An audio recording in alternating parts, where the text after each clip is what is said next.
Hello YouTubers, my name is Attila Mate from Blue Sky Photography, and today I would like to talk to you about a video I made a few months ago, maybe a year ago, something like that. I think it was more than a year ago now. I'm not sure, but I will place the link up here on the screen so you can see what I'm talking about. I made a video about my experience with Sony mirrorless cameras and about why I left Sony and I went back to Nikon. Now, I gave over there in that video, I gave 5 reasons why I moved back from Sony to Nikon.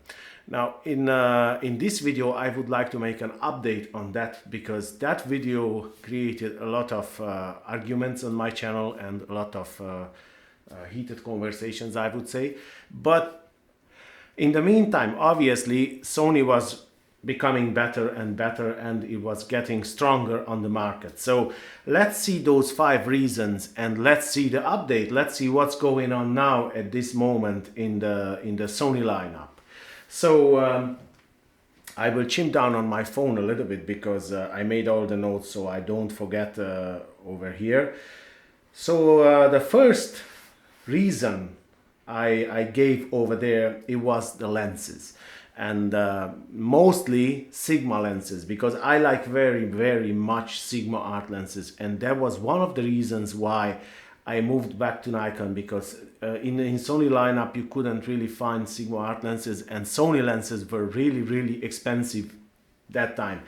On that time Sony didn't really have affordable lenses. Now the situation changed a little bit in the Sony lineup as well, but there was a great news not too long ago, you know, that Sigma will release 9 art lenses in the Sony A mount, and that is really changing the industry, I tell you, because this is something what many photographers wish, that they are able to use third-party lenses on the Sony cameras.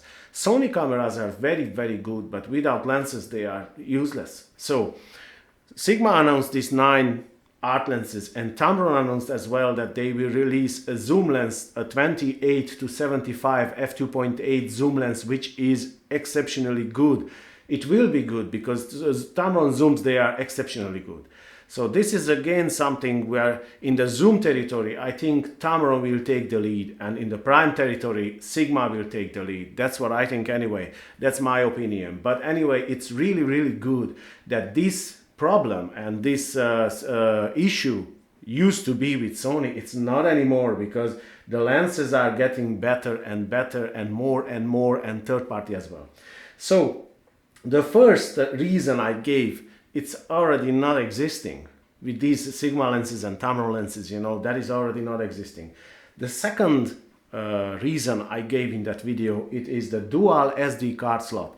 Now again, when I was complaining a lot that dual SD card slot and Sony didn't put in the very expensive cameras like the A7R Mark II and the A7S Mark II and even the A7R and A7 Mark II, there is no dual SD card slot, and everybody was telling me blah. But at the end of the day, it is really important, and fortunately Sony realized this, and they now placed in this new camera, you know, so you can have dual SD card slot. If you are a wedding photographer, it is really important, and they realize this, and now it's in the A7 Mark III, it's in there. That camera is not the expensive camera. I mean, the A9 is the flagship, and the A7R Mark II is over there. It has dual SD card slot. The A7 Mark III, it has, sorry, not the Mark II, the Mark III, A7R Mark III has dual SD card slot. A7 Mark III has dual SD card slot, and most likely the A7S Mark III will have as well. So that was the second reason, and as we can see, it is gone. So it's not existing anymore. Now the third reason I gave, it is the reliability on the cameras. We all know that Sony had a lot of issues with overheating with many cameras. Now, honestly, I didn't really hear anything. I tried a few cameras in the camera shop, but I didn't perform any scientific test or something, and I didn't observe anything. So it looks like they overcome somehow on the overheating. Now, obviously, these are mirrorless cameras, so they won't act like Panasonic GH5 or something, which is specially for video, and you can record continuously for 3 hours.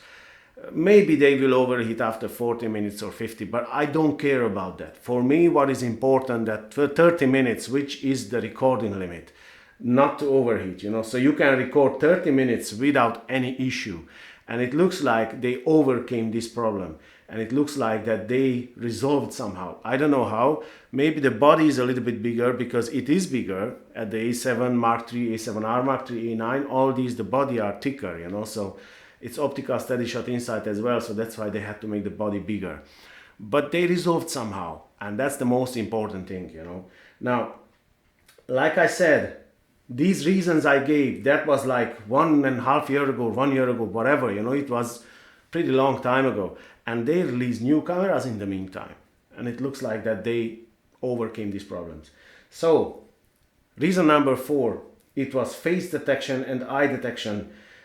Actually, these issues, they were in the camera. I mean, if you looked at face detection or eye detection, it was in the camera. The problem it was that it was only half true. It was like working and not working in the same time. What I mean by this, the example, the face detection, it was in the camera, but when the subject turned the face, halfway, it was lost. Eye detection again, it was in the camera, but it didn't work only with the latest Sony lenses, Now, I don't know the eye detection. It looks like that it works also with Canon lenses, adapted with the Sigma MC11 adapter or Metabons adapter. So it looks like they resolved this issue as well. And that is really good, because these are very helpful things for photographers, like the eye detection for portrait photographer. But if it's only half true, I mean, if it won't work with, you want to put a Sigma lens on it, or you want to put some, and it doesn't work, it's useless then. Like it's not in there. But it looks like they overcame this problem. So it looks like that they don't have this issue anymore. And that is really, really good. Now, the 5th reason is the battery life. We all know that Sony cameras used to have big issues with batteries. And I didn't really like it, because I had many photographers will say, yeah, that's only a small little battery you just put in your pocket. Yeah, it was very uncomfortable to carry around 3, 4, 5, 6 batteries. And then you had to change. I didn't know which one was charged, which one wasn't charged. So I just wasn't sure, which, and I had to color code the batteries and so on and so on and so forth. So that looks like it is much, much better, because Sony changed the battery as well, because the grip of the camera is bigger. They can now fit in a bigger battery. And that battery, it looks like that it can do until 700 shots, which is really good comparing with the first one, which was only 300 and something. So it's like almost double battery life. Maybe it's not double, maybe it's a little bit less, but anyway, roughly around that. So it looks like that is resolved as well.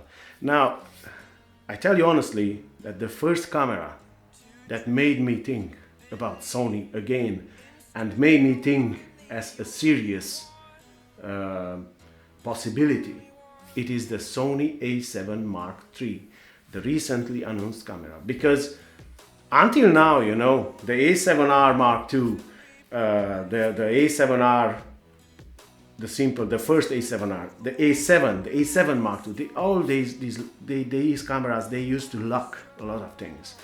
But this is the first camera which is reasonably priced, the A7 Mark II. It's $2,000. That is great price for what you get. It is excellent autofocus. And I will tell you something.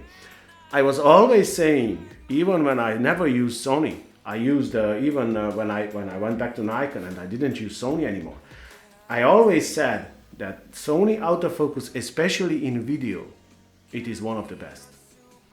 And I can guarantee you that. Alongside with Canon. Canon with the dual pixel autofocus, and Sony, they are great. So they packed everything in this small little camera. Obviously it's not a perfect camera, because it will has disadvantages as well. And that's it, but you have to accept that. But this camera is reasonably priced, and with these Sigma and Tamron lenses, it is a big, big possibility.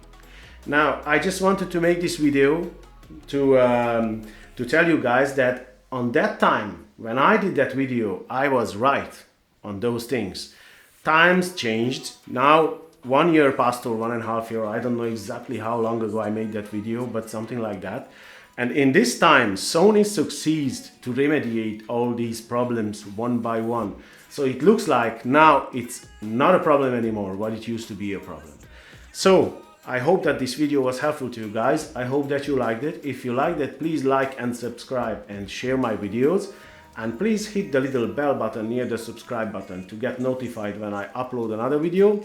And other than that, I wish you a great day, and I'll see you in the next one. Take care, guys. You're a superhero.